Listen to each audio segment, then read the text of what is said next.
Hello and welcome to Focus Asia from our studios in Hong Kong. I'm Mark New. Vietnam, like other socialist countries, keeps a tight rein on individuals' freedoms. But despite increasing prosperity, concerns have increased over religious activity in the country. The government officially allows 6 faiths to be practiced. Human rights groups, however, accuse authorities of cracking down on anyone who does not follow state-sponsored doctrine. In a 2-part report, Susan Yu examines where people's loyalty should lie, in their God or their government.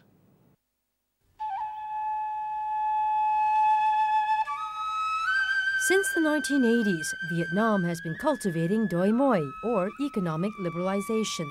But many have yet to reap the changes.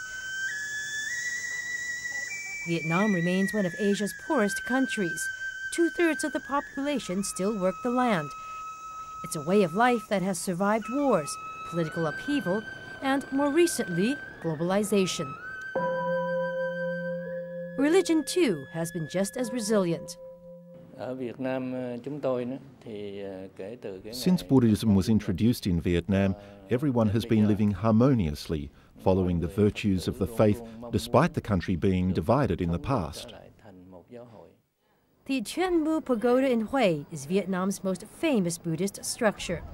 It was the seat of anti-government opposition in the early 1960s, when monks became politically active. This car took the Venerable Tien Quang Duc to Saigon, where he set himself on fire to protest government excesses. That act and other protests were seen as a threat to the corrupt government at the time. Today, the communists are in control. They too have been wary of certain religions in the country. Since 1975, Hanoi has kept a close watch over monks, clergymen, and their followers. The government-approved Buddhist Sangha Association, though, believes this kind of regulation has been good for its faith. Since the country was unified in 1975, the Buddhist movement became unified too. In 1981, a national association was formed to represent all Buddhists. The number of pagodas and temples has grown from 14,000 to more than 38,000. Whatever the faith, some believe worship has come at a price. The right to freedom of speech and press is enshrined in Vietnam's constitution, but religious groups that aren't approved by Hanoi are banned from engaging in spiritual activities. Like in China, there is state-sanctioned religions, and if you're not part of that, then you have problems with the government. But for Buddhists like Long Vinh Tan, it's a harmless technicality. Vietnam has changed a lot. There are more freedoms. I think it's just an old rumor that religions are being adversely controlled. According to international rights groups, though, it's not rumor, but fact. Vietnam's record right now is not very good. Especially in the past year or so, there's been a lot of crackdown against religious figures that aren't part of the official church or official religions in Vietnam. International rights groups report that several prominent monks from non-recognized temples and pagodas have been either arrested or put under police surveillance. Their alleged crime? Possessing documents containing state secrets and compromising national security. 99% of Buddhists in Vietnam follow the law and have normal activities. Those who aren't government registered are being influenced by external forces like the overseas Vietnamese. America says religious activities are restricted here. We don't agree. The fear of negative influences has led authorities to also restrict religious and opposition activities in cyberspace. Governments like the Vietnamese government are trying to restrict access to the internet.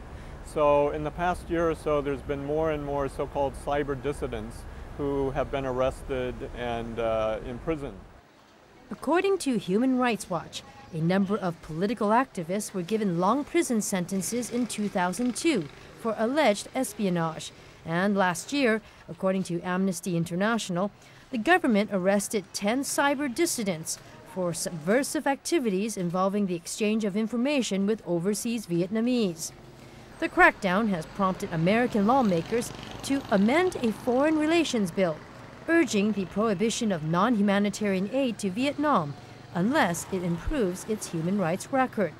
And 2 months ago, the U.S. passed a resolution officially denouncing Hanoi's repression of religious and press freedoms. Well, human rights is always going to be part of the American value system.